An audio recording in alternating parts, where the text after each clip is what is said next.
오늘 기후변화와 공동체 만들기 2회를 시작하겠습니다. 지난번에 1회 때 너무나 강의가 재밌어가지고 토론이 연락에 벌어져서 진도를 반밖에 못 나갔잖아요. 그래서 오늘은 가능하면 이 2강에서 끝나고 강사님을 도와줄 수 있도록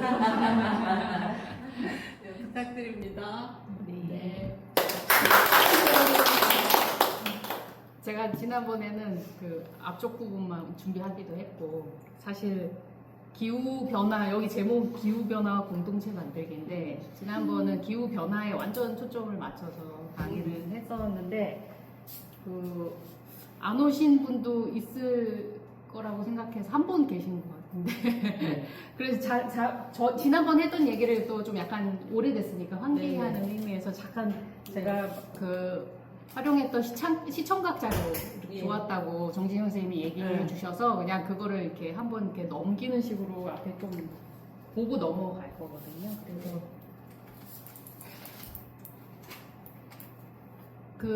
그때 이제 인류세라는 이야기를 하면서 우리가 지금 살고 있는 지질 시대를 새롭게 구별을 해야 된다 이런 얘기를 한다는 그런 내용으로 얘기를 했고요. 그 새롭게 구별하는 이유는 여러 가지 인간적인 활동을 통해서 기후변화가 크게 일어난 것 때문이거든요. 그래서 제가 이제 여러 증거들이 이런 거를 제시하고 있다. 그래서 뭐 온실가스가 대표적인 거고 어쨌거나 그거 말고도 땅에 묻히는 여러 가지 것들을 그죠. 답교 그다음에 뭐 우리가 전자폐기물 워낙 많이 이제 만들고 있고 플라스틱, 콘크리트 뭐 등 여러 가지가 있고 그 다음에 방사선 같은 것도 있다 이런 얘기를 했었고요. 그 다음에 이제 이 인류세는 언제 시작되는가라고 했을 때 여러 이야기가 있지만 대체로 1950년대 이 자본주의 산업화가 급속화되면서 이제 그때부터 대가속이라고 하는데 모든 그래프가 이렇게 갑자기 급상승하는 인구도 그렇고 아까 얘기했던 뭐 온실가스도 그렇고 하여튼 모든 것들이 이렇게 올라가는 이런 시대가 1950년대부터 이제 시작이 됐다. 그게 신기했어요. 근데 인류가 시작된 시점부터가 아니고. 네. 그걸 농업혁명 때부터 이렇게 됐다라고 얘기하는 사람도 일부 있어요. 그러니까 농업혁명이 되면은 거의 신석기 시대에 이렇게 돼버리니까 굉장히 오래전으로 이제 소급해서 얘기하는 건데 지금 대체로 사람들은 이 부분에 1950년대부터 이렇게 변했다. 이거는 합의가 되고. 그래서 뭐 인구 온갖 것이 다 이렇게 이 똑같은 그래프를 이제 그리고 있어요. 우리가 저 시대를 살았잖아. 맞아요. 그렇죠. 딱 그 세대이시죠. 우리가 지구를 망친 세대구나. 모든 것이 굉장히 풍족해지는 시대. 그렇네. 우리가 주범들이네. 죄책감. 근데 그럼으로써 모든 안 좋은 것도 같이 생기는. 갑자기 온실가스도 그렇고 여러 가지 문제들이 그러니까 뭐 자연도 다 파괴되고 하는 이제 그런 시대가 1950년대부터 급가속이 되고 그래서 우리가 지금 겪고 있는 건데 그때부터 이렇게 축적해왔던 우리의 행위들 때문에 지금 지구가 온도가 급하게 올라가고 있고 그래서 좀 고생을 지금 시작하고 있는 그런 상황에 대해서 제가 얘기를 했고 그 다음에 한 가지 이제 저한테 특히 특별하게 다가왔던 게 이 대멸종, 6번째 대멸종이 시작됐다 이렇게. 그래서 이제 다 죽어가고 있는 모든 생명들이 여러 종이 다 한꺼번에 멸종되고 있고 잘못하면 인간까지 멸종되게 될 상황이다. 이렇게 이제 과학자들이 얘기하고 있어서 그게 이제 6번째 대멸종. 이제 지구 역사상 5번이 있었는데 그 중에 이제 6번이 지금 시작되었다. 라는 얘기를 제가 했었어요. 그래서 지금 이게 굉장히 심각한 상황인데 여기에 대해서 사람들이 막 얘기를 하기 시작하거든요. 근데 이제 두 가지 대체로 여러 얘기가 있지만 두 가지 접근이 있는데 하나는 앤스로포센트리즘이라고 해서 인간 중심주의.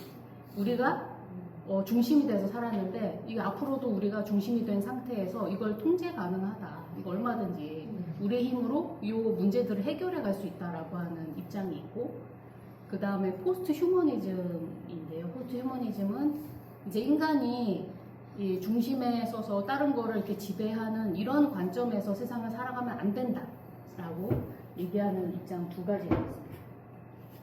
그래서 인간 중심주의는 주로 이제 기술이나 과학이나 우리 이성의 힘에 의해서 이제 요새 이제 그린 테크놀로지 이런 얘기를 하는데, 그걸 통해서 이 문제 해결 가능하다. 그래서 좋은 인류세, 이제 이런 게 우리가 이런 시대를 만들 수 있다 이렇게 얘기하는 입장이고요. 포스트 휴머니즘은 이게 윤리적으로 참 잘못됐고, 이게 그렇게 우리가 통제 가능한 문제가 아니다. 그렇게 접근해서는 이렇게 보는 입장입니다. 그래서 포스트 휴머니즘은 인간이 원래는 인류세에는 인간을 가장 높이 이제 다른 모든 생명과 물건 이런 것들 위에 서는 그런 관점으로 우리가 세상을 바라봤다면 이렇게 모든 것이 평등한 관계와 위치가 되어야 한다라고 주장하는 사람들이 이제 포스트 휴머니즘 입장을 가진 사람들이죠. 저 그림 너무 재밌어요. 네, 이게 굉장히 많이 활용되는 그림이에요. 포스트 이쪽 휴머니즘 있어. 하면은 무조건 이 그림이 나와요. 남성이 먼저 올라가 사람이 있는 위에 있어도 네, 네. 남자가 남자, 여자, 그러니까. 사이즈가 더 크게 나와 있고 예. 고래보다 크네. 그래서 이제 요새 뭐 탄소 중립 이런 거 많이 들어보셨을 텐데, 어쨌거나 이 문제 해결하려면 우리가 탄소 배출을 좀 줄이는 노력을 해야 된다. 이런 얘기를 계속 하고 있고요. 그 우리나라가 잘 못하고 있는 나라 중에, 탄소 배출을 많이 하고 있는 나라 중에 하나. 이게 지금 요 통계마다 다른데 뭐 탑이다. 배출량이. 아니면 4위까지 보는 사람들이 있고, 1인당 배출량으로 보면 또 앞으로. 그러니까 이게 좀 우리가 좀 많이 쓰는 편이에요. 특히 유럽 사람하고 비교하면 어마무시하게 지금 배출량이 많고, 그냥 전반적으로 봤을 때 거의 미국이랑 거의 비슷한 삶의 방식을 살고 있다 우리가 이렇게 생각하면 될 것 같아요. 그래서 제가 이제 공감하는 담론 중에 하나가 탈성장, 우리가 너무 성장 위주로 살아서 조금 너무 풍족하게 모든 걸 생산하고 소비하는 그런 삶보다는 조금 소박하게 살자 이런 담론이 있는데, 소박하면서도 얼마든지 행복하고 즐겁게 살 수 있다라는 이제 이야기를 하고 있고, 저도 이제 여기에 깊이 공감하고 있다. 뭐 이런 요 정도로 지난번에 얘기를 했었고요. 그러면 어떻게 하면 그렇게 살 수 있나? 인데 저는 이제 그걸 못 하고 있잖아요, 우리가 지금.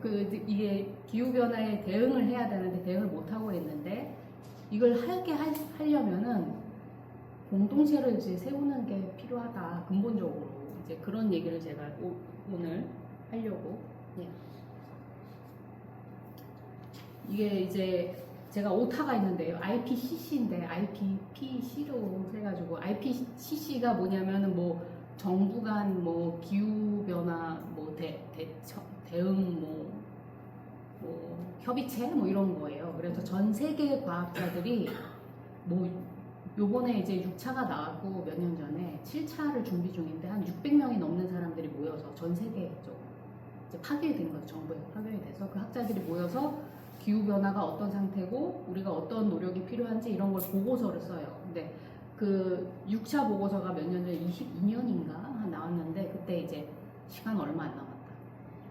이제 이 빨리 하지 않으면 이제 약간 시간 얼마 안 남았다, 거의 이제 시간이 안 남았다가 아니라 내용적으로 보면은 우리가 시간을 놓쳤다라고 하는 내용이에요, 사실. 그런 거. 예. 근데 시간이 얼마 안 남았다라고 표현이 되어 있는 상황인데, 하여간 막 엄청 경종을 울리고 있는 거죠. 지금 이거 우리가 빨리 대응하지 않으면 큰일 난다, 이제 이런 보고서였어요. 그 보고서가 나옴에도 불구하고 사람들이 지구인들이 이제 대응을 하지 않는 거예요. 대응하지 않고, 제가 이제 무기력한 상태다 이렇게 표현을 했는데, 이제 대체로 인식 문제로 인식은 하고 있는데 대응하지 않는 문제. 그러니까 알고는 있는데 움직이지 않는, 행동하지 않는 문제가 분명히 우리 거의 현대 모든 사람들한테 있다. 그러니까 물론 잘하고 있는 데가 있어요. 유럽 같은 데는 굉장히 엄청난 노력을 하고 있거든요. 그러니까 뭐 EU 나 개인적 노력도 그렇고 EU 차원에서의 노력도 굉장히 많이 하고 있는데 그냥 이걸 펼쳐놓고 보면 지구적 차원으로 펼쳐놓고 보면은 이게 별로 우리가 이거를 이제 문제로 인식하지 않고 대응하지 않는 아무것도 하지 않는 그런 문제가 있는데 그게 여러 가지 양상으로 나타나거든요.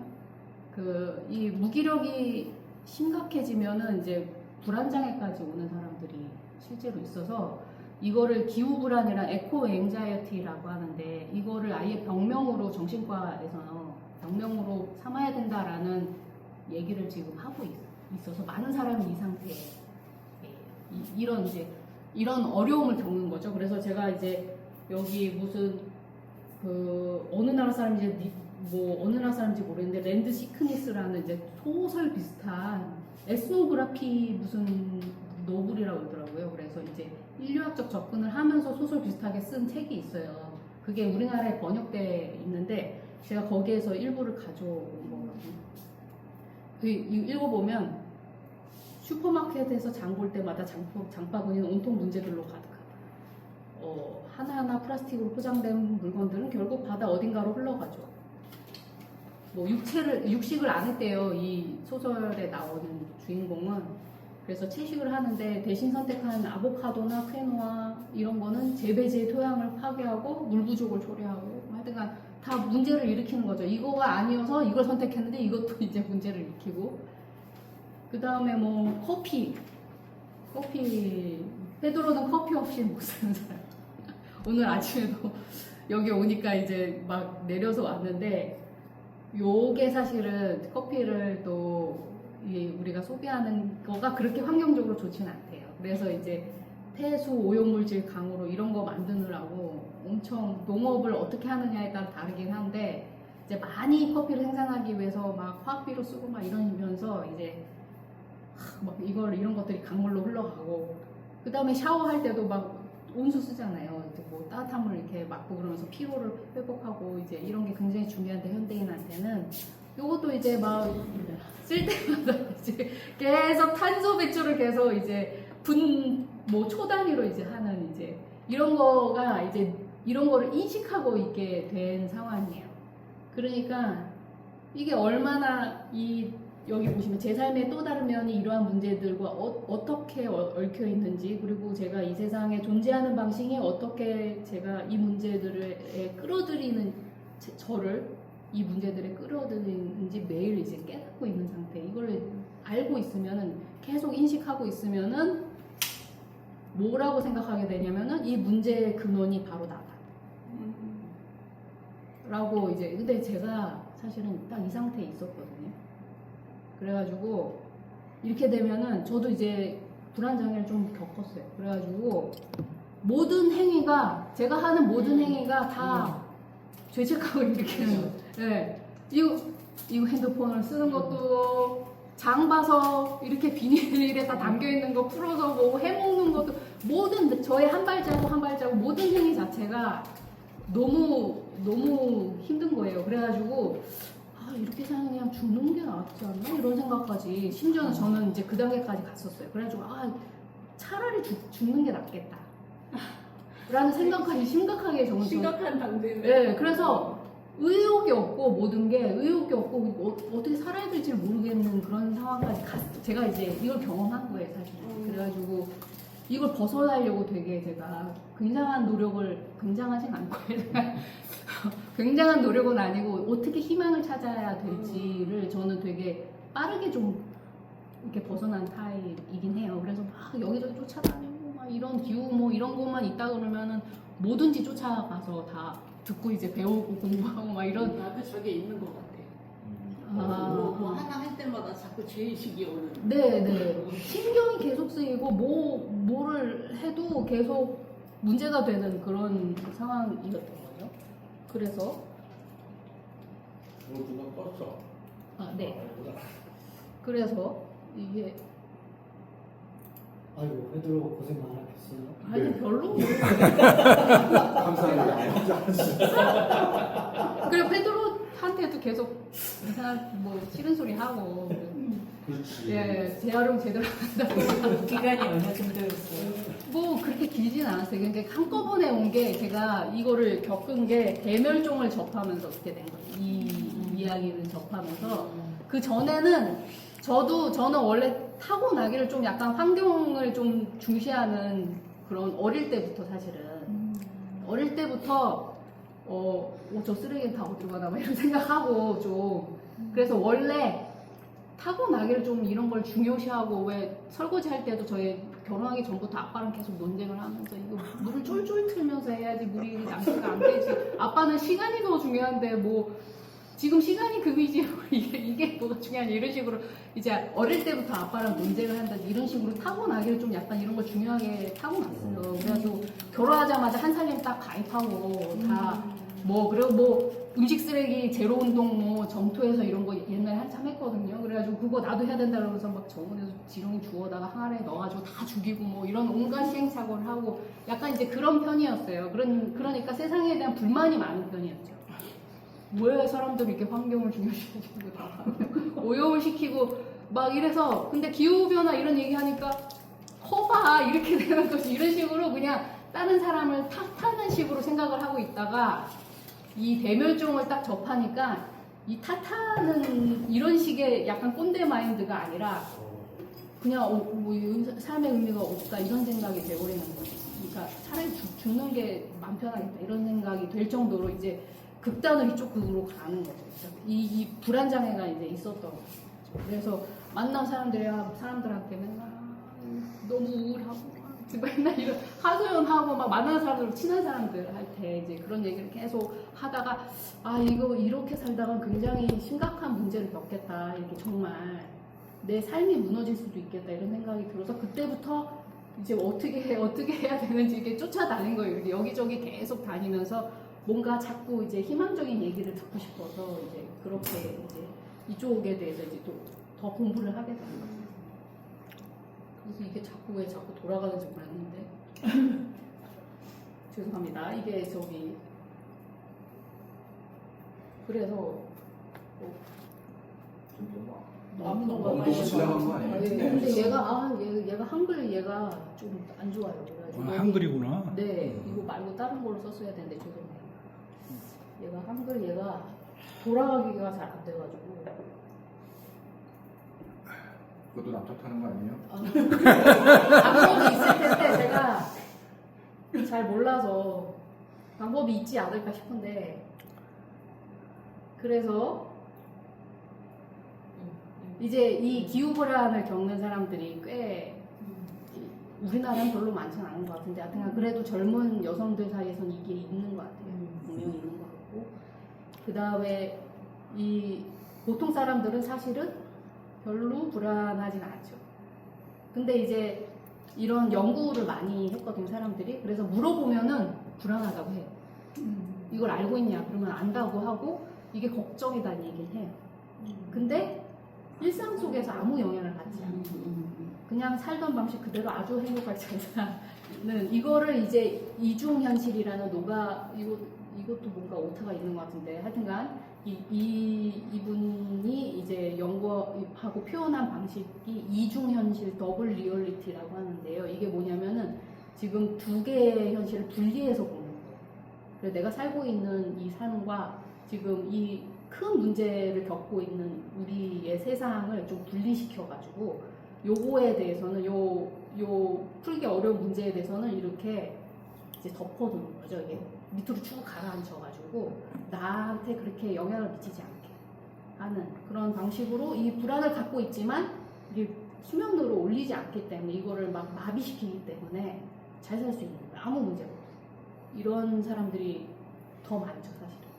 그래서 자기의 불안을 수면 밑으로 이렇게 침잠시켜가지고 자기한테 영향을 미치지 않게 하는 그런 사람들이 훨씬 많고 그 다음에 부정론자들이 있어요. 그래가지고 이거 기후변화가 안 일어나고 있다 뭐 이런 식으로 그 다음에 일어나고 있어도 인간 탓이 아니다 라고 얘기하는 과학자나 여러 연구들의 결과를 부정하는 사람들이 있고 트럼프가 그렇죠. 네, 트럼프 미국에 이런 사람들이 많아요.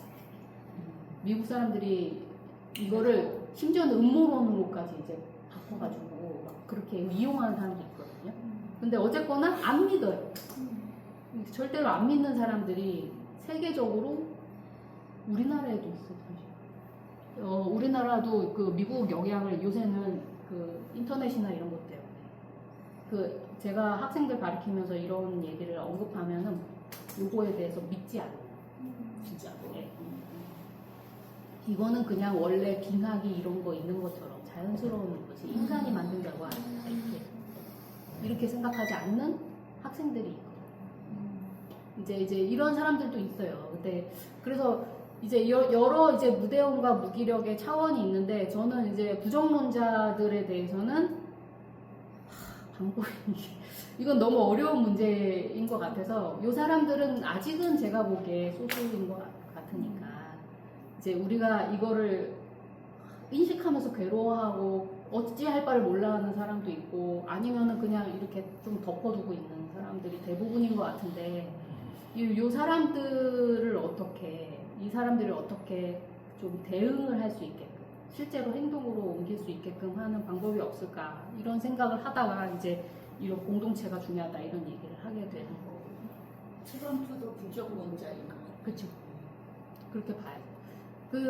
그래서 이제 이 불안에 대해서 그러면은 우리가 어떻게 볼 건가라고 할 때 불안이 그렇게 나쁜 것만은 아니다라는 이제 여러 얘기를 하거든요. 그래서 심리학자 같은 경우는 실천적 불안이라고 얘기해요. 그래서 우리가 불안을 느끼게 되면은 불안이 나쁜 게 아니라 그게 예를 들면 이 문제가 있으면 이 문제에 대해서 더 깊이 이제 알게 하려고 하는 노력을 한다든지 사람들하고 이 불안에 대해서 의논을 해서 이 불안을 극복하는 방법을 찾으려고 한다든지 이거를 이제 인지적 참여라고 하는데 그런 참여를 이제 이게 불안이 촉발하는 게 있다라는 거예요. 그래서 저 같은 경우도 이제 그 불안이 조금 더 적극적으로 이것에 대해서 공부하고 좀 이것에 대해서 목소리까지 내야 된다라고 하는 그런 이제 태도를 그전에는 좀 냉소적으로 이런 인간들 이거 불만을 갖는 정도?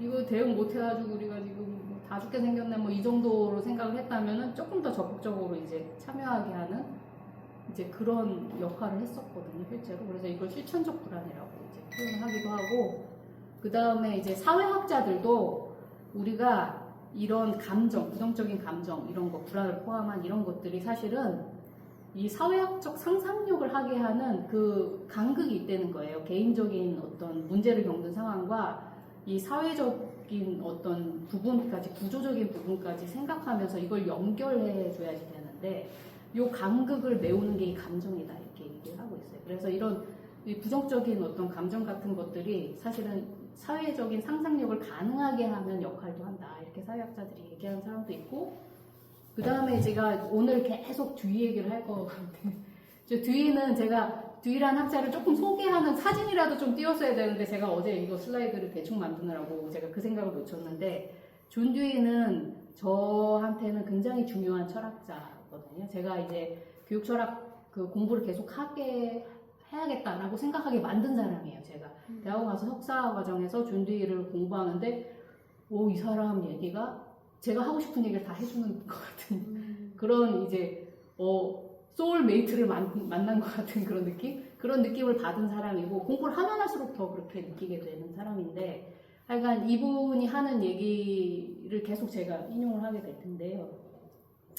이분은 이게 뭐 영어로 라이프이기도 하고 그 다음에 이게 뭐 여러 가지로 번역될 수 있어요. 삶으로도 번역될 수도 있고 생명으로도 번역될 수도 있고 하여튼 여러 가지인데 이 존 듀이가 중요하게 생각하는 게 라이프거든요. 근데 그러니까 그리고 우리 인간을 그래서 거의 그냥 유기체적인 존재와 똑같이 보는 거예요. 지금 그 포스트 휴머니즘적인 어떤 관점이 원래 있던 사람이에요. 그래서 그냥 단세포 동물이 살아가는 거나 우리 인간이 살아가는 거나 별반 다르지 않다 이렇게 보는 입장이거든요. 그래서 이게 이런 불안을 느끼는 거예요. 예를 들면은 단세포생 뭐 이렇게 집신벌레가 물속에 사는데 온도가 이렇게 만약에 자기한테 살기 적정한 온도가 아니면은 도망가야 되잖아요. 그리고 실제로 도망가죠. 이런 게 그런 모든 생명한테 있는 거라는 거예요. 이제 그런 불안 같은 게. 왜 그러냐면 삶의 조건이 생명이 사는 모든 조건이 기본적으로 안정적이지가 않다. 계속 변하니까. 그래서 거기에 적응하는 게 너무 중요한 거예요. 그게 살아가는 거예요. 적응이 곧 사는 거거든요. 그래서 이 불안이나 이런 것들이 사실은 삶에 혹은 생명에 근데 그 생명이 그 살아가는 게 결국 경험이라는 표현도 해요. 경험을 하면서 살아가는 거거든요. 근데 그 경험 속에는 또 사고가 있어요. 그래서 단세포 생물도 사실은 사고를 한다고 보는 게 주의. 그래서 이 사고 이런 것들을 하게 하는 거 그게 살아가는 건데 거기에 두드러진 특징이 이 불안이라는 감정이라는 부정적인 이런 감정이라는 거거든요. 그래서 여기 뒤가 얘기했던 거를 제가 인용을 갖고 왔는데 이 성공과 실패는 삶의 중요한 어떤 주요 범주이다. 우리가 성공할 건가 실패할 건가 이게 이걸로 삶이 구성이 된다는 거거든요. 그러므로 선을 구하고 좋은 거를 막 취하려고 하고 성취하려고 하고 악을 피하려고 하고 나쁜 거를 피하려고 하는 이거 제가 이거 다른 걸로 하는 방법이 없어요. 이게 그 저거 절전 그거가 설정이 돼서 그런 거 아니에요? 내가 만져. 네네. 나한테 난 놈기라고 그러세요? 한번 움직이지 않으면 네. 절전 모드로 들어간다. 시계. 그 이거 전체 화면으로 어떻게 했죠? 저 아래 저 슬라이드 쇼가 저거 빨리 컴퓨터에 요거? 네. 저절로 네. 안 쓰면 그거요? 싹 사라지잖아. 아닌데? 그 슬라이드 쇼요? 슬라이드 쇼는 어떤 거? 요거. 요거. 네. 자, 다시 갑니다. 어딘지 말씀하세요. 네네네. 이렇게 해주신다는 얘기구나. 더 가야죠? 네. 여기 여기. 그 전에. 전에. 요 전을 이게 못 돌아. 제가 준비합니다. 네네네. 제가 다음 그렇게 하세요. 그럼 제가 할게요. 네. 여기에 당신 머리카락이 자꾸 들어간다. 저 끝에까지 다 조금 읽었어. 나왔어요. 그래서 여기 이제 보시면은 이게 선을 구하고 악을 피하는 것이 이 삶의 가장 중요한 이거는 인간만이 아니라 모든 생명체의 가장 중요한 관심사고 그래서 희망과 불안을 갖는다는 거는 굉장히 경험에 우리 삶에 굉장히 두드러진 특징이다라는 거예요. 근데 이게 이제 제가 가로를 이제 해놨는데. 자기 폐쇄적인 어떤 감정. 아까 얘기했듯이 지금 불안해가지고 막 삶이 무너지고 이건 굉장히 폐쇄적인 거거든요.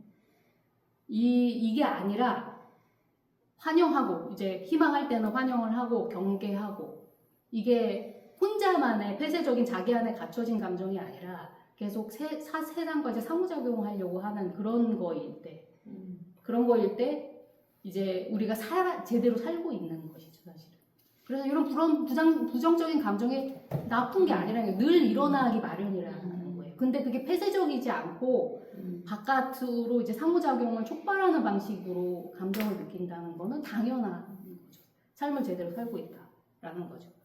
그래서 이제 여기서 보면은 이제 또 다른 걸 제가 좀 갖고 왔는데 모든 반성, 이제 리플렉션이라는 개념이 주희한테서는 되게 중요한 아까 사고한다는 거 이런 거를 리플렉션으로 많이 표현하고 이제 그거를 철학하는 거다라고 이렇게 표현도 하거든요. 그래서 이 모든 반성이라는 거는 문제와 혼란에서 출발하기 때문에 우리가 사고하고 이렇게 살아간다는 거의 출발점이 항상 문제에서 시작이 된다는 거를 그냥 인정하는 당연한 걸로 이제 얘기하고 있는 부분이라고 보시면 돼요.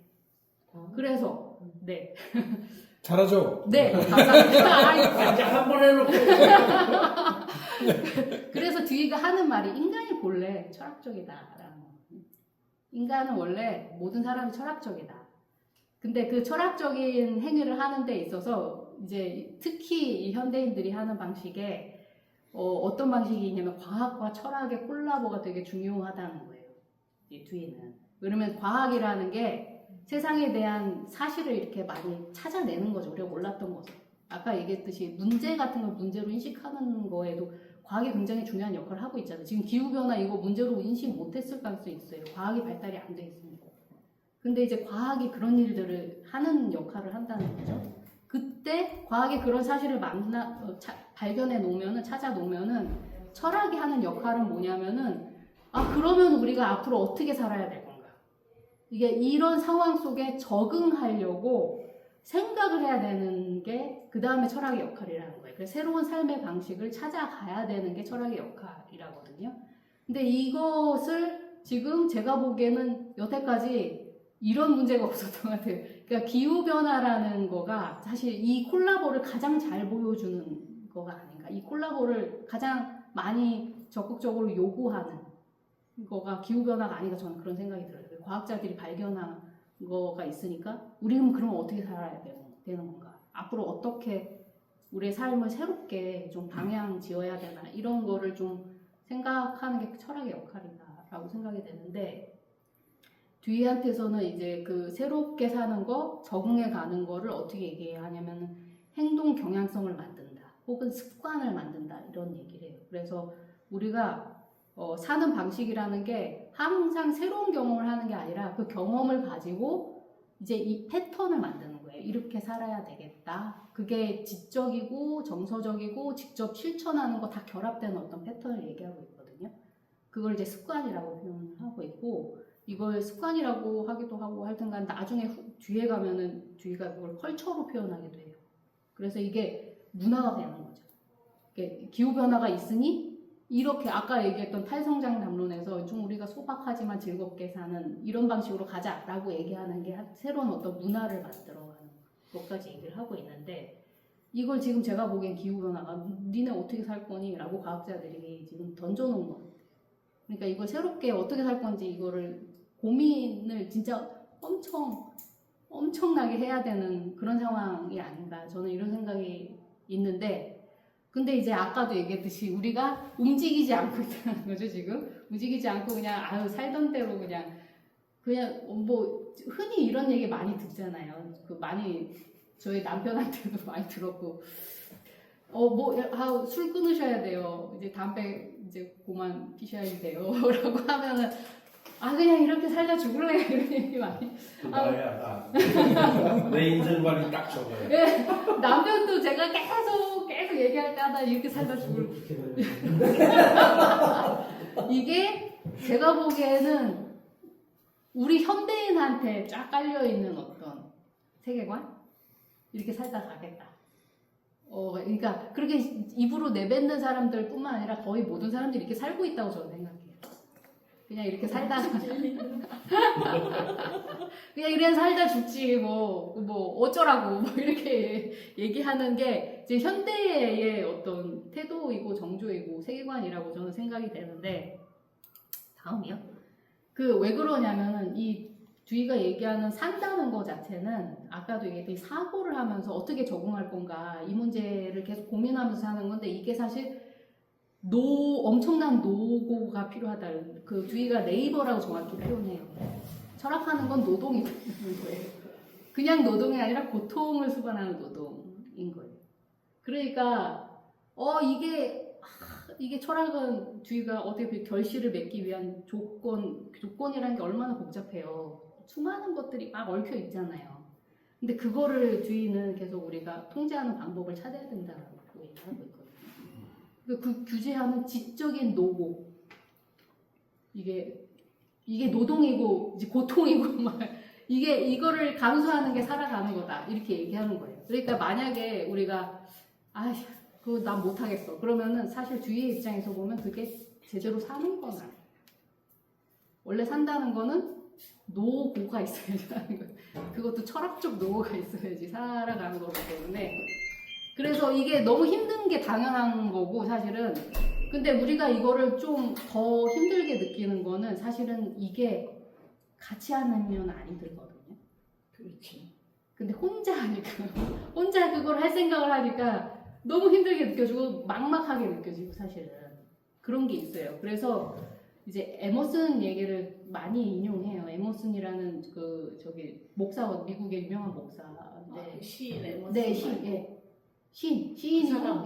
수필 서양 현대사에서 굉장히 중요한 역할을 했던 목사님이신데 듀이가 에머슨한테 영향을 많이 받았어요. 그래서 이제 에머슨 인용을 많이 하는데 그 에머슨이 뭐라고 했냐면 우리는 거대한 집단 지성의 품에 안겨 산다 이런 얘기를 했대요. 이제 듀이도 이 얘기를 하는 거예요. 그러니까 우리가 혼자서 이걸 할 생각하면 너무 막막하고 힘든데 사실은 우리가 이거를 이 철학을 하면서 적응을 하면서 우리를 새롭게 습관을 바꿔가면서 할 수 있는 거는 사실은 같이 하기 때문에 그런 거거든요.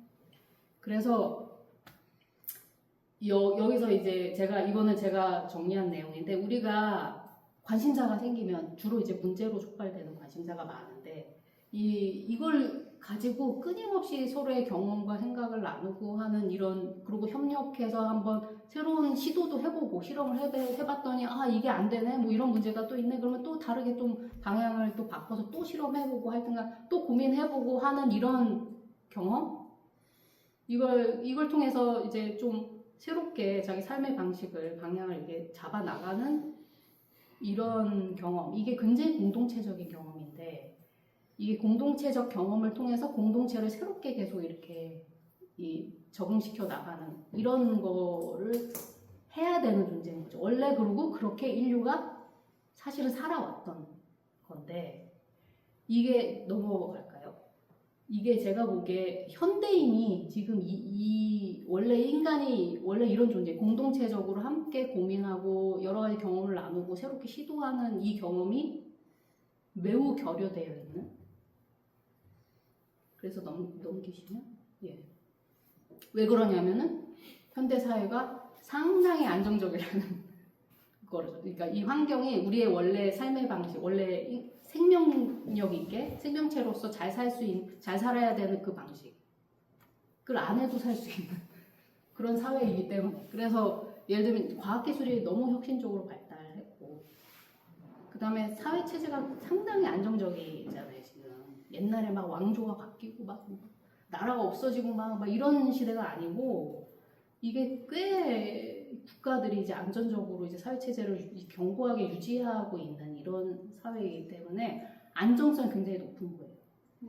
그러니까 자연도 있고 왜냐면 이게 자연이 느껴지지가 않아요. 우리 다 인공물 속에서 이렇게 살고 있기 때문에 자연이 계속 인간을 이렇게 막 도전하고 있는 거거든요, 사실은. 이렇게 변하고 저렇게 변하면 그 자연에 적응하느라고 사실은 굉장히 지적으로 많이 활발하게 생각을 하면서 살았던 존재인데 그게 이제 실제로 현대인 뇌용량 많이 줄었다고 그러거든요. 그러니까 지력이 이제 축소가 실제로 됐다고 해요. 그래서 이게 자연이 계속 잊혀지고 그 다음에 각종 사회 문제도 사실은 진짜 안정적이냐 그러면 그렇지는 않아요, 사실은.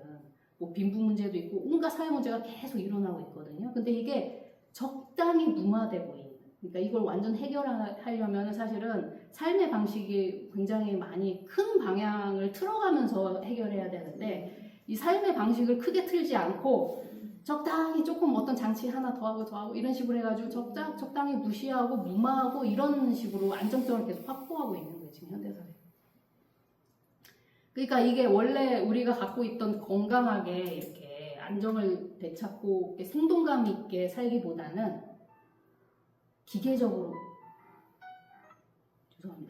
기계적으로 좀 이렇게 똑같은 패턴이 반복되면서 그냥 그런 안정성 위에서 그냥 적당히 만족하면서 살 수 있는 그 정도의 사회가 아닌가 현대사회가 이제 그렇게 생각이 되고 그 다음 슬라이드입니다.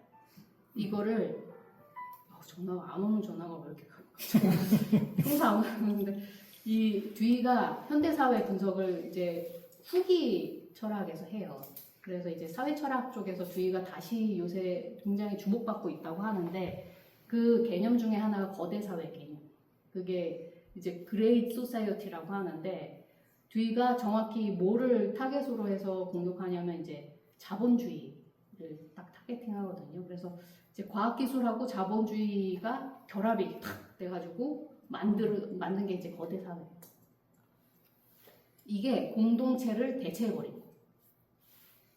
그래서 여기 보시면은 뭐 듀이가 쓴 얘기인데요. 증기와 전기로 만들어진 거대 사회는 사회일 수는 있지만 공동체는 아니다. 이게 공동체는 아니고 이게 문제가 뭐냐면은 상대적으로 비인간적이에요.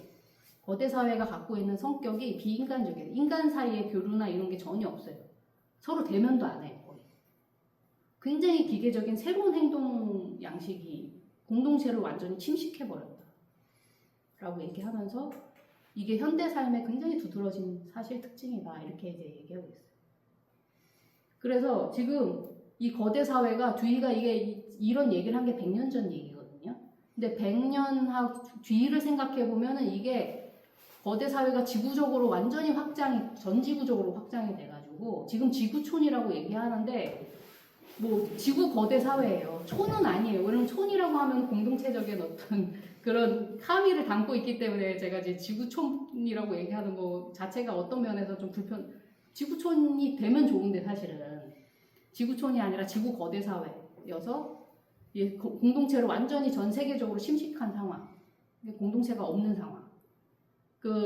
그래서 이제 스마트폰 하나를 생각해 보면 스마트폰 이거 만드는데도 그렇고 이거 내 손 안에 들어오는데 전 지구적인 노력이 합쳐지거든요. 남아공에서 금독해야죠. 미국에서 안드로이드도 개발해야 되죠. 그 다음에 뭐 하여튼 플라스틱도 만들어야 되니까 중동에서 석유도 채취해야 되고 하여튼 그거를 또 정유해야 되고 우리나라 정유회사들이 정유도 해야 되고 하여튼가 온갖 그리고 이제 이거 쓰는 방식도 전 세계로 연결이 돼 있잖아요. 인터넷이나 이런 걸로 해서 이거 하나 쓰는 행위가 굉장히 지구적인 행위가 됐어요. 근데 안 보여요. 아무도. 모든 인간들이 결합이 돼서 이걸 하고 있는데 아무도 안 보이죠. 그래서 굉장히 개인적인 행위처럼 이제 이 핸드폰을 사용하는 게 소비되는 방식이라는 게 나만의 세계에 갇히는 방식으로 지금 하고 있거든요. 게다가 이게 지금 스마트폰 2시간 사용하면은 경차를 1.4km 운전하는 거랑 똑같은 방식의 이산화탄소 배출이 된대요. 진짜? 네. 탄소가 배출된다고요? 왜냐면은 이제 여기서만 전기 쓰는 게 아니라 데이터 센터에서 엄청 돌아요. 아, 전기 때문에? 네, 전기를 쓰니까. 에너지를 쓰니까. 에너지를 여기서 요만큼 쓰는 걸로 우리는 알고 있는데 그게 아니라 그렇지. 예. 그렇게 계산하면 이산화탄소에 기여하지. 네. 전기 만들려면 또 AI는 그걸 몇백 배, 몇천 배. 몇천 배. 글쎄. 인터넷 선 깔고 이런 거 네, 다 생각하고 그걸 활용하고 그리고 실제로 이메일에 오래된 이메일 안 지워도 전기가 계속 된다. 그거를 저장하는 게 전기가 된다. 인간 죽여.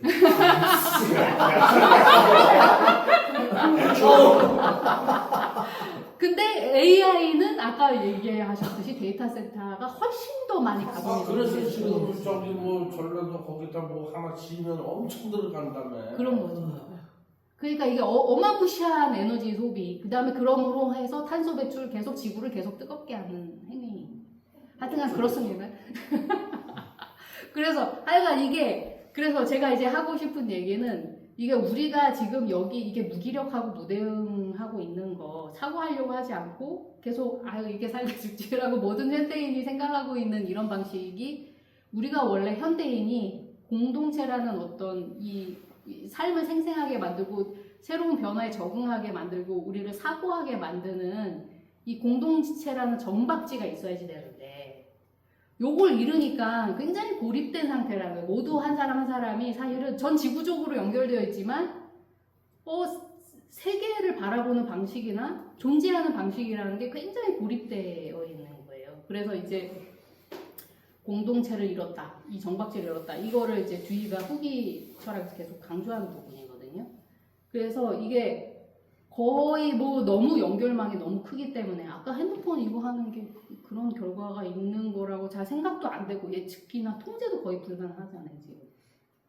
그러니까 굉장히 뭔가 수많은 사건의 영향 안에 있으니까 사실은 그냥 이렇게 살다 죽을 내가 오히려 더 판단일 수도 있는 거예요. 왜냐면 이게 어떻게 이게 통제 불가능하게 느껴지는 건데 이게 왜 이러냐면 우리 행동이 주의가 하는 얘기인데요. 너무 멀리 막 떨어져 있고 접근하기 어려운 집단적 행동이 넘쳐나는 파고 전 지구적으로 막 우주적으로 이런 속에 우리가 쭉 가라앉아 있기 때문에 그 파고 아래에서 이걸 견뎌낼 힘이 없어서 아래 추 이제 침잠에 있다라는 거예요.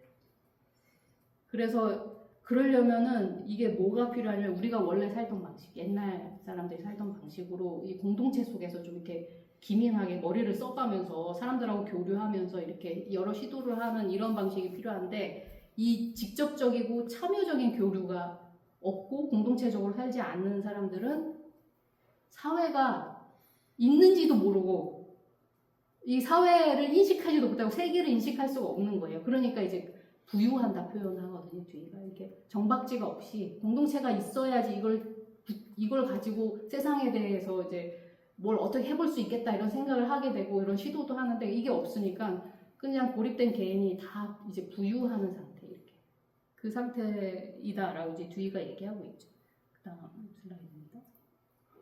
근데 그러면은 이 공동체라는 거 좀 대면을 해야 되거든요. 직접 사람들하고 교류를 해야 되기 때문에 그럼 작은 공동체, 작은 사회는 다 그러면은 공동체라고 얘기할 수 있냐? 그렇진 않다. 뒤가 얘기하면서 이제 정적인 사회랑 구별을 해줘야 된다. 공동체는 정적인 사회는 사실 딱 고정된 이상이 딱 있어가지고 이거 해, 이게 좋은 거야라고 얘기하는 사회거든요. 그래서 개인으로 하여금 묵종하게 하는 거예요. 이거 시키는 대로 해. 우리나라 이제 회사들이 사실은 회사는 뭐 같은 우리나라 조직 옛날 집단주의적인 어떤 좀 그 권위적인 조직 같은 데가 다 해잖아요. 그러면 네라고 해야 되는 거잖아요. 이거는 공동체 아니에요.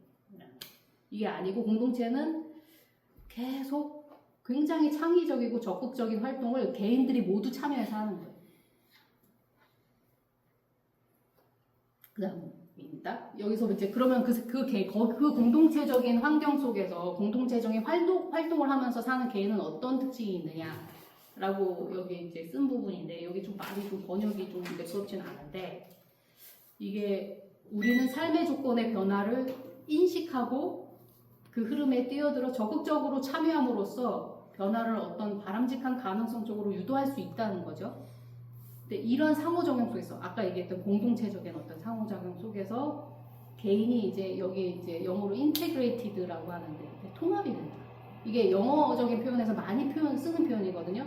저 사람은 통합된 인격을 갖고 있다. 이게 일상적으로 많이 쓰는 표현이에요. 근데 저는 이게 딱 다가와진 이게 인테그레이티드가 뭔 소리지 이런 생각이 저는 항상 있어도 이게 의미가 이게 딱 그래서 정확한 우리나라 그 번역을 찾지 못했어요. 그래서 그냥 통합된 문제라고 하는데 하여튼간 진정성 뭐 이렇게 하기도 하지. 네, 진정성. 근데 저는 그게 안 맞는 것 같아가지고 좀안 맞죠.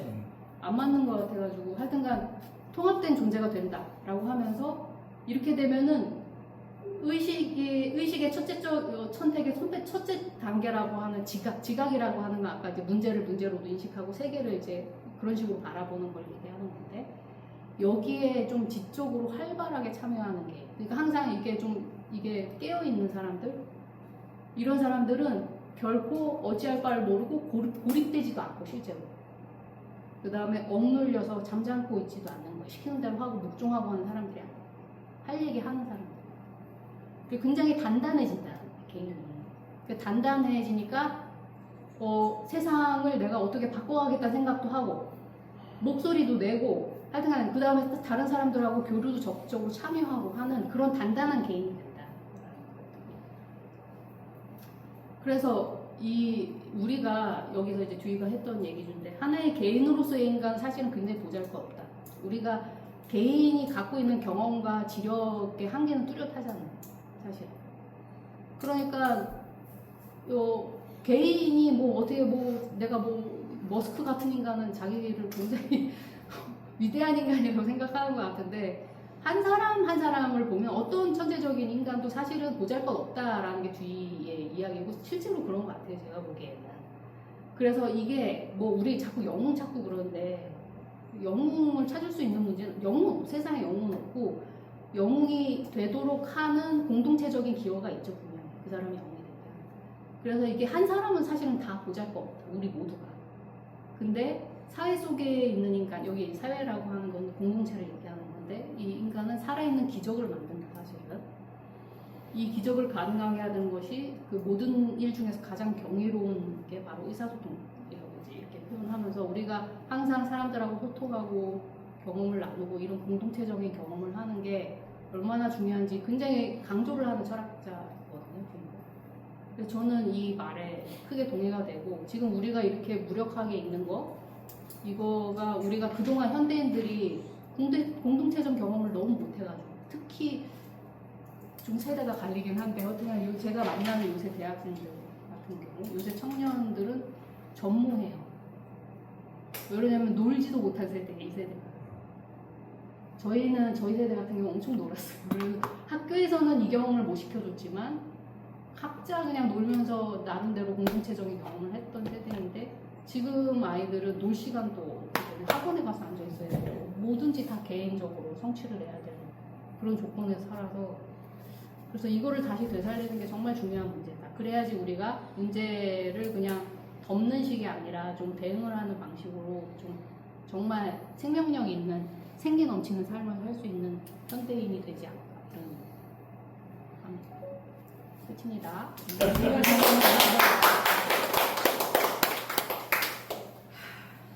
그 공동체가 지금 너무 애매해요. 뭐야 공동체가 결국 전지구적 공동체도 공동체고 대학교 다닐 때 서클 같이 하는 것도 공동체고 근데 우리는 우리끼리 소수마을이라 해서 여기서 사는 것도 공동체. 네. 뭐예요? 이게 연대야 일종의 환경연대? 그렇게 볼 수도 있고 뒤는 그 공동체 차원을 그렇게 큰 것만 얘기하지 않아요. 예를 들면은 가정도 공동체냐 아니냐. 그러니까 조이는 지가 교육 철학자고 네네. 실용주의적이고 그리고 2000년대 초반 1900년대 후반부터 2000년 초반 사람이니까 네. 저 1950년대 이후에 저걸 겪은 사람이 아니라고. 그럼요. 네. 그러니까 조이가 생각하는 그 철학적인 의미의 공동체가 지금 우리에게는 공동체하면 일단 같이 모여서 살거나 뜻이 같아서 같이 모이는 그룹을 우리가 지칭한다 치면 네. 그게 현대사회에 점점 이제 21세기 들어가기 전부터 힘을 얻으려면 정치화된단 말이에요. 그 공동체가. 그래서 환경 공동체가 나와서 이게 정치적으로 힘을 발휘해야 뭐가 돼도 된다는 거 아니야. 안 그러면 공동체 자체로 아무 힘이 없다는 거거든. 공동체조차도. 대학교 탈춤 클럽 애들이 암만 지들끼리 좋아해봐야 그건 지들의 만족이지 그게 무슨 영향을 미치는 건 아니잖아요.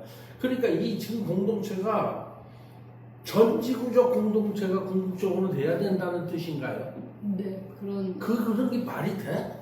그러니까 더 그레이트 커뮤니티가 될 수 있으려면은 작은 공동체들이 잘 살아있어요. 글쎄요. 그거 언제 돼 그게 됐지. 그리고 옛날에 우리 사회나 우리 조상들이 언제 공동체 생활을 했어? 그러니까 말은 그거는 같이 살아서 있는 거. 지금도 이 동네 노인정 가면 마을 공동체 있어요. 그게 무슨 역할을 한다고요? 개인의 외로움을 달래주는 수는 있겠지. 내 고향 남쪽 바다 할 수는 있지. 우리가 전통적으로 고향을 중시하잖아요. 그게 공동체잖아. 지금 우리가 얘기하고 있는 이 기후변화나 이 정세변화나 개인의 외로움하고 그걸 해결해 줄 수 있는 그게 그러면 옛날처럼 고향으로 돌아가자? 아니 그런 건 아니에요. 그거 뭐 하자는 거야? 그러니까 이 가정도 사실은 작은 가정. 나하고 정은주는 둘도 없는 공동체지. 그러니까 이것도 공동체적으로 관계를 맺을 수가 글쎄 있고. 좋아요. 이러면 네. 좋지만 네. 맞아 동의하지만 그래서 뭐 우리 둘이 뭐 뭘 해? 근데 제가 보기에 지금 가정이 사실 가장 작은 단위의 공동체가 될 수 있는데 가정도 다 지금 파탄 났어요. 의미가 있으려면 가정이나 네. 고향이나 네.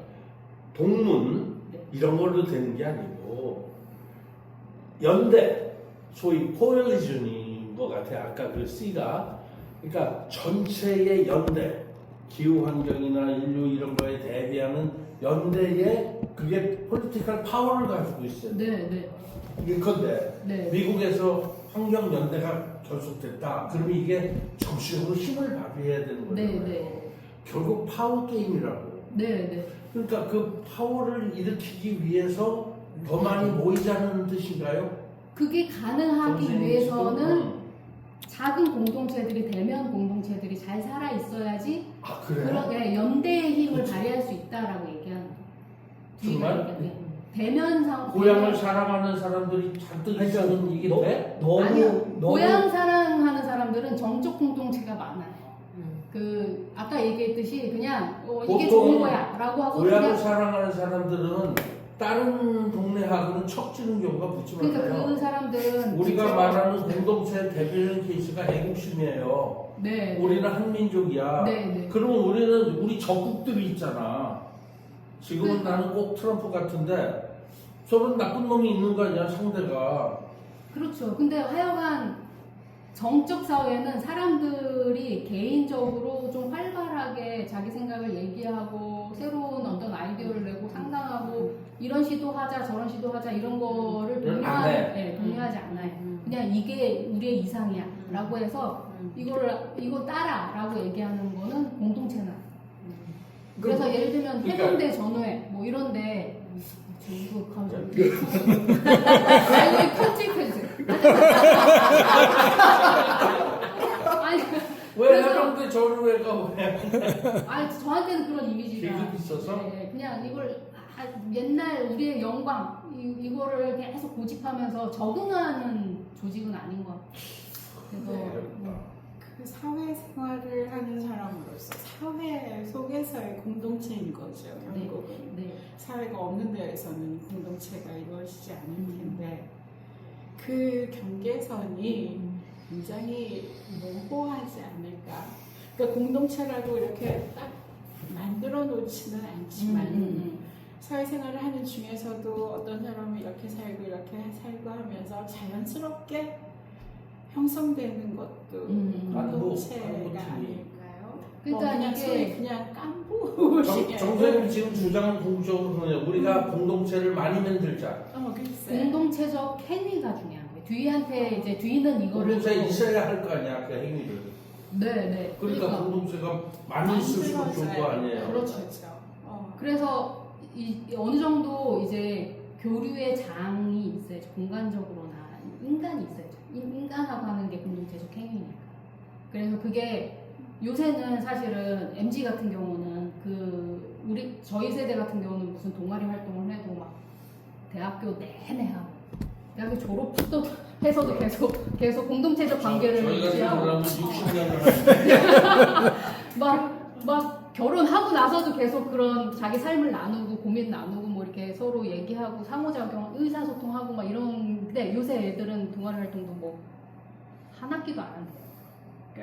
그래도 걔들도 네. 지들끼리 또 그게 있을 거예요. 그러니까요. 친한 애들. 네. 그것도 공동체 아니에요. 그럼요. 그래서 그런 게 이제 꼭 어떤 정도의 규모가 있어야 되고 어떤 시간이 필요하고 뭐 이렇게 얘기하기보단 뒤는 그런 행위가 계속 일어나고 있는 것 자체. 그러니까 민주주의를 뒤는 어떤 정치 체제로 얘기하지 않고 이게 지금 민주주의 해야 된다 이런 그거는 얘기거든요. 100년 전 뒤 얘기고 네. 우리는 이제 뭐냐 우리가 근데 저는 이제 그 강사님 얘기를 들으면서 제가 생각이 변해오거나 그다음에 좀 아까 마찬가지로 어떤 시점에서는 도약들도 다 죽어야지 뭐 이런 얘기를 하셨잖아요. 그러니까 그 사람들이 일반적으로 겪게 되는 생각의 흐름이 있는 것 같아요. 근데 저도 뭐 심지어 오늘 아침에 운전하고 오면서도 이제는 내가 좋은 마음을 가지고 어떤 행위를 하는 것에 얌체 같은 사람들이 무임승차하는 것은 막고 싶어 뭐 이런 얘기를 제가 하는 거 같거든요. 그러니까 옛날에는 그런 부분들이 열려 있었다고 그러면 저도 제 자꾸 마음에 경계심이나 아니면 배타성 같은 것들 좀 잘하고 있어요. 그래서 내 좋은 마음을 이용하는 사람한테 쉽게 당하지 않겠어라는 이제 그런 경계심이 뭐 어쩔 수 없이 자꾸 생기는 것 같은데 이런 부분들이 지금 이 어린 세대들한테는 더 강한 것 같거든요. 그러니까 인간을 신뢰하거나 인간 간의 공동체적인 관계를 맺어본 경험이 굉장히 작고 이 폭이 좁다 보니까 사람에 대한 신뢰, 그다음에 사람과 관계를 어떻게 맺어야 되는지에 대한 어떤 가능성을 애초부터 많이 못 여는 것 같아요. 근데 이제 이슈가 교육의 이슈가 그러면서도 아니 뭐 꼭 그것만 아니고 본능적으로 근데 본인들은 또 인간이기 때문에 혼자는 못 존재해요. 그러니까 왜 가끔 말도 안 되는 것들을 뉴스에서 나오잖아요. 아무것도 안 하고 말 안 하면서 모여가지고 공부만 하고 흩어진다거나 아니면 갑자기 무슨 도둑잡기 놀이를 하기 위해서 멀쩡한 청년들이 한밤중에 저 성대 운동장에 모여가지고 도둑잡기 치기 장난을 하면서 놀고 또 아무 말도 없이 헤어져. 이런 약간 옛날 세대로 보면 공동체 아닐까? 아니 그러니까 저는 그게 어떤 결핍을 메우기 위한 최소한의 지금 어떤 증상이 증상. 증상이 그 하고 있다는 생각이 드는 거죠. 그래서 저는 이제 어떤 생각이 드냐면 본능이 만족이 안 되니까 공동체에 저는 제 마음이 자꾸 이렇게 닫혀져 가고 있는데 이제 그런 상황을 보면서 내가 예전에 자연스럽게 누렸던 부분들을 최소한이라도 확보해 놓으려고 하는 노력이 나한테 있다면 내 공간이나 아니면 내가 만나는 관계 속에서 그 부분을 열려고 하는 노력이 있다면 그거 자체도 의미가 있겠구나라는 생각을 하는 거죠. 그래서 저는 제가 어쨌든 복이 있어가지고 여러 도움을 통해서 좋은 직장에서 일을 하고 있는데 거기에서 조금 하지 않아도 되는 일을 찾아서 하는 거예요. 이제 조금 있으면 이제 변산에 가서 또 계절학교를 제일 바쁜 시기고 지금 제일 힘든 시기인데 그런 일을 하는 게 거기 와서 애들이 미친 듯이 노는 모습을 보면서 그 야성이 막 분출하는 모습을 보거든요. 애들이 그런 초등학생인데 이미 그런 게 제한되어 있는 거예요. 그래서 자기가 마음껏 발산하고 거기서 맺어지는 인간관계가 없는 거죠. 이미 아파트라는 생활 양식, 학교에서 선생님들조차도 자기를 보호하기 위해서 학생하고 거리를 두려고 하는 그런 상황 속에서는 이 아이들이 완전히 오픈된 열린 인간관계를 맺어본 경험이 없이 청년이 될 가능성이 굉장히 높은 거예요. 근데 여기 오면 모든 게 다 약간 뭐라고 해야 되나 밑바닥까지 자기 에너지가 다 소진될 때까지 그래서 자기 성격이 다 드러날 때까지 딱 발산하는 그런 경험들을 며칠이라도 하고 가는 거거든요. 저는 이게 어떤 면에서는 이게 도대체 뭐 하는 거야? 얘네들하고 이게 놀아주는 게 얘네들 이 청년들한테나 나한테 무슨 의미가 있어? 근데 저는 이제 이런 얘기가 제가 막연하게 느꼈던 어떤 내 삶의 가치나 내가 살아가는 방식 속에서 다른 사람과 관계 맺는 좀 더 능동적인 관계를 맺는 하나의 방식이라고 이제 생각하고 의미가 부여가 되는 거예요. 그렇지. 내가 지금 그냥 막연하게 내가 만족스럽기 위해서 뭔가 이상한 짓을 에너지를 소모하고 있는 게 아니라 이게 이런 것들이 쌓이고 곳곳에 이런 마음을 가진 어떤 공간이나 사람이 존재를 하면 거기서도 또 다른 단계로 넘어갈 수 있는 어떤 에너지가 축적될 수 있는 건 아닐까? 뭐 이런 생각. 멋있어요. 예. 멋있는데 그게 좀 멋있다야. 그거는 좋은데 네. 공동체 하면 자기들 나름대로의 어떤 성이 있을 수 있어요. 네, 그런 게 있을 때 그런 공동체가 어떻게 사회생활을 하면 우리 그 일반인들과 어떻게 소통하고 어떤 방식으로 그거를 잘 할 수 있는가는 근데 저는 공동체에 일단 그렇게 들어가 있다면 그 보통 그 공동체에 속하지 않은 사람들을 소위 계몽하던가 뭐 하여튼 그 사람들과 통하는 소통을 하기는 결국은 어렵지 않을까.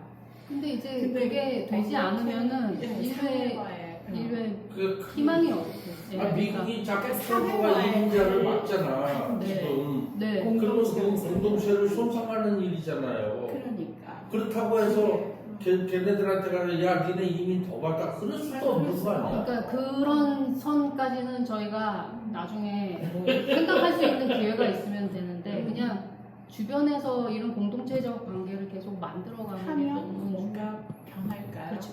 변하지 않아도요. 변하지 않아도. 아니, 변한다. 알아도 해야 돼. 안 목적, 해야 한다. 그러니까 그거 자체로 의미가 좋아. 있는 거고, 그거 자체로 자기 성장이 있는 거죠. 자기 그거 꿈만. 지금 청년 세대한테 너무 중요한 건가? 제가 사실 이거 가지고 딴 논문을 썼어요. 서희초 교사 자살 문제. 요새 아이들이 불안장애랑 뭐 이런 자살이나 이런 게 되게 심각해요. 그게 다 고립돼 있어서. 우리나라에 특히 심하다고. 예.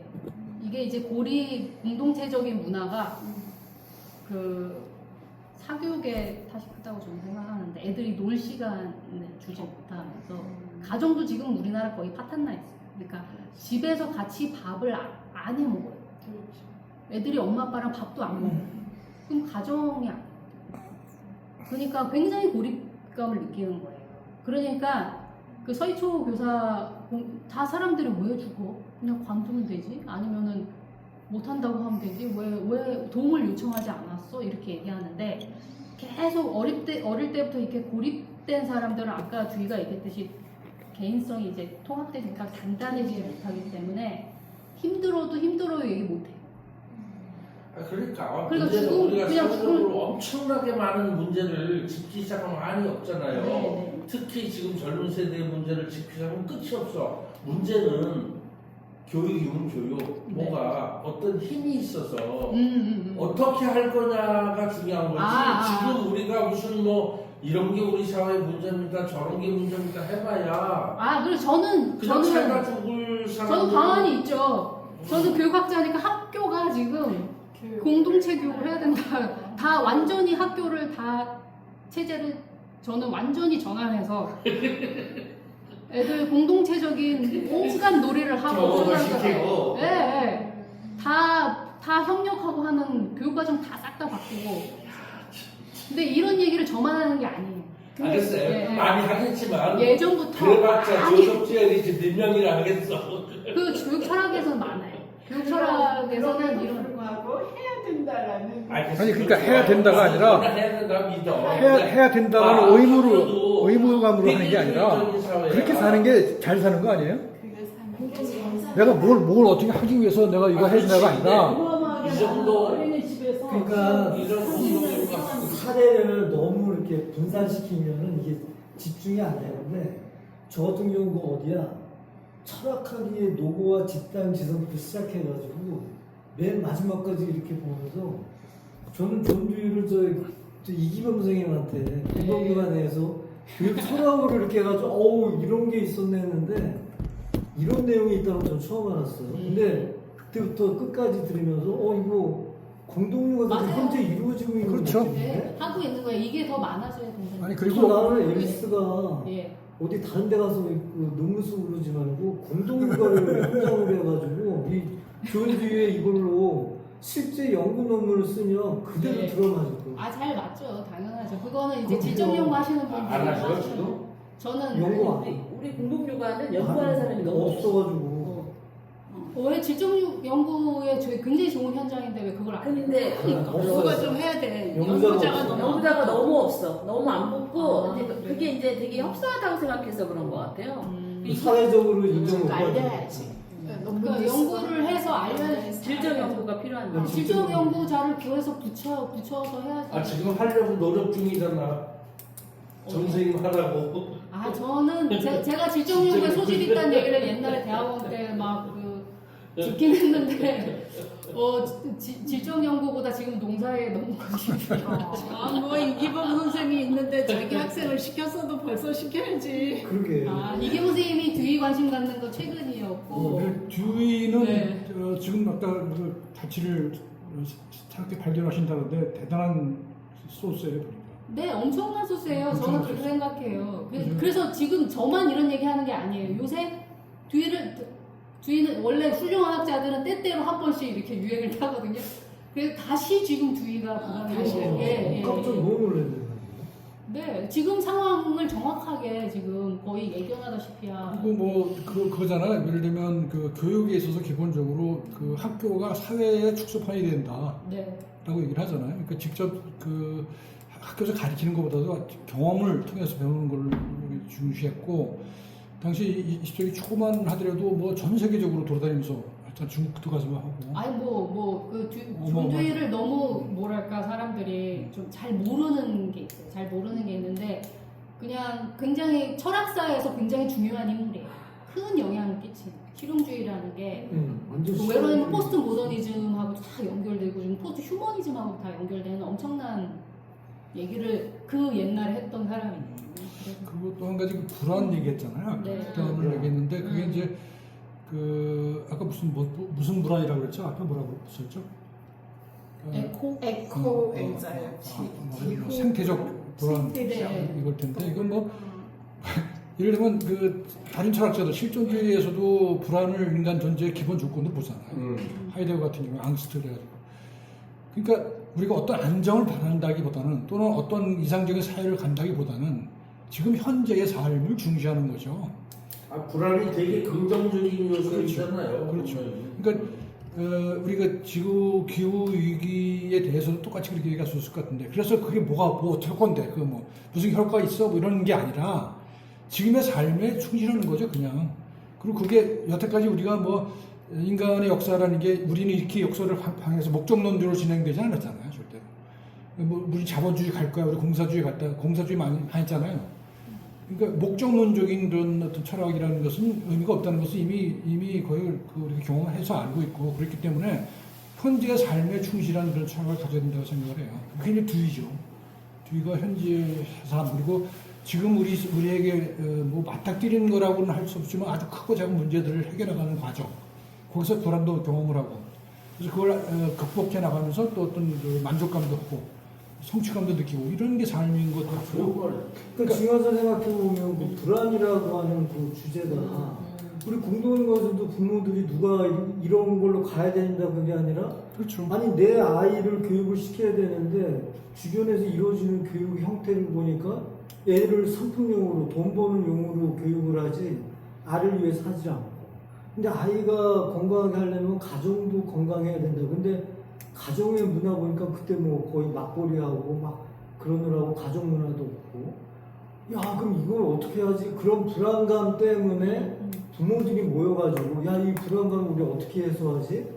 그래가지고 만든 게 교육공동체라는 개념이 정병호 선생님이 만든 거죠. 네. 정말 불안에 의해가지고 그 그러게. 힘든 걸 그냥 같이 해보자라고 해서 모인 거거든요. 그래서 이거 굉장히 난 지금 너무 놀라서 왜 공동체의 필요성이 도대체 어디서 나오는 건지 궁금했었는데 아니었어.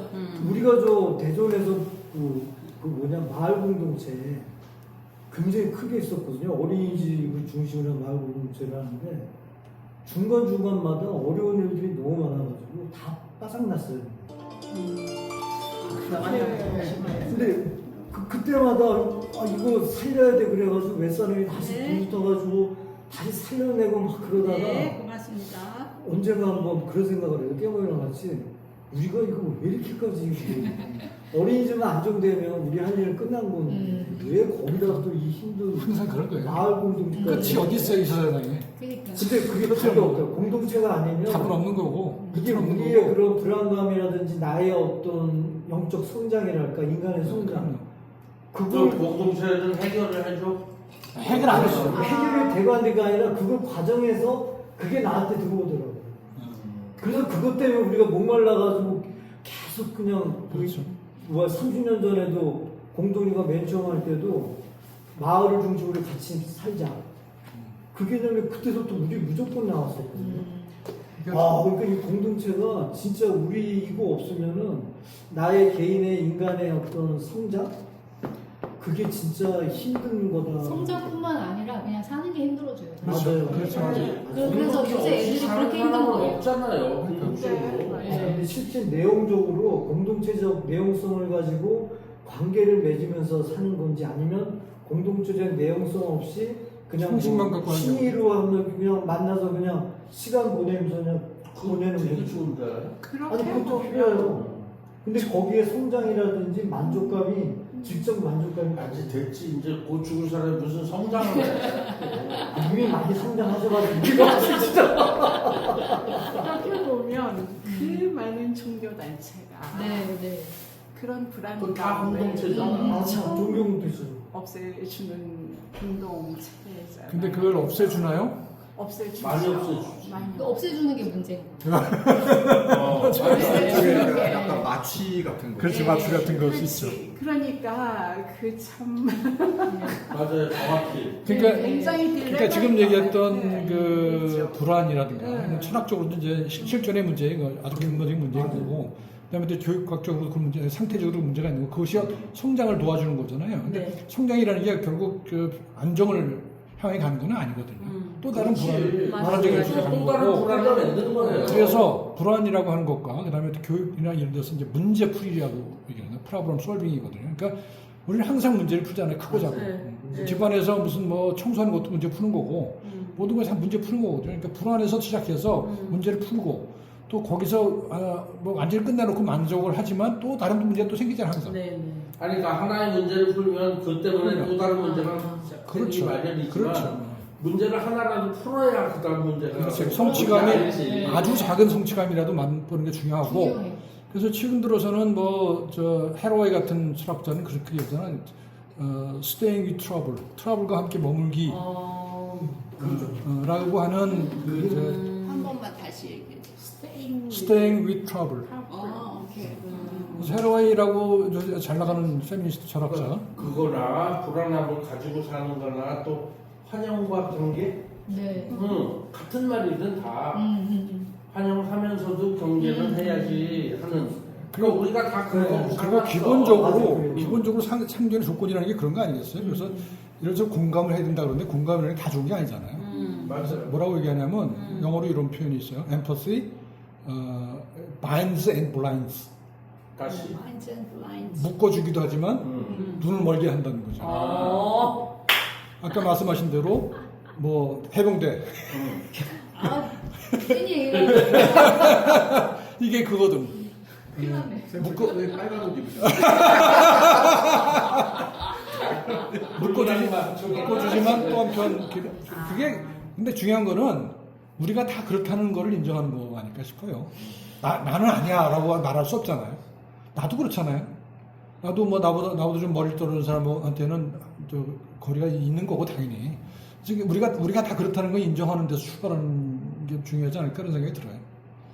인정 후에 그래도 뭔가 행동을 할 수 있는 거가 있어야 되지 않을까. 그러니까 그렇게 하다 보면 공동체가 원하는 건 그런 그러니까 예를 들면 지금 말씀하신 거 보면 인정하면. 인정이라고 하는 어떤 저 심리적 사건하고 행동이라고 하는 그냥 사건을 비슷하지. 구분할 필요는 없다고 생각해요.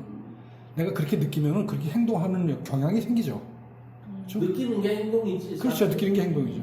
그래서 요즘에는 이제 그런 전통적으로 서양 학문이 가지고 있었던 이분법들이 좀 무너지는 단계에 있잖아요, 전부 다. 그게 이제 몸과 마음도 그렇고 뭐 아직 모든 구분이 무너지고 있는 거잖아요. 이제 그게 또 하나의 새로운 추세인 것 같아요. 맞아. 왜냐면 우리 또 오늘은 완전히 불안을 새롭게 바라보게 되었네. 나는 주인주의를 다시 어. 너무 깜짝 놀랐어. 아니 그러니까 지금 우리 이런 너무 이슈 소롱소롱한데? 이런 이슈 앞에서 기후 위기는 이슈가 아니네. 뭐야 이거 불안이야. 오늘 이 시를 불안이었어. 인간이 실존적으로 공동체적이냐 아니냐가 더 큰 이슈다. 근데 보면요, 그 동물들 보잖아요. 그것도 무너지기 시작했는데 그러니까 뭐 우리가 감정이라든가 뭐 공감 이런 거는 인간만 있다고 그랬잖아요. 요새 영장류학 보면은 전혀 그렇지 않아요. 동물들도 우리보다 더 훨씬 그런 감정적으로 깊어요. 그런 사례들이 너무 많아요. 그래서 예를 들면 그 이기적 유전자를 쓴 도킨스 하고 그다음에 그 사회생물학을 한 에드워드 윌슨이 나중에 바꿨잖아요. 그 입장을 바꿨잖아요. 인간이 이기적이야라고 바꿨어요. 그 사람 바꾸는 사람 얘기가 자기가 현장에서 생물 연구해 보면 이기적이지 않다는 거예요. 이기적이긴 하지만 이기적이면 사회가 이렇게 유지가 될 수가 없어. 이기적인 동기에서 나올 수 있다는 소리지. 근데 그게 아니라 또 근본적인 차원에서도 공감을 느낀다는 거예요. 이 동물들이 공감한다는 거예요.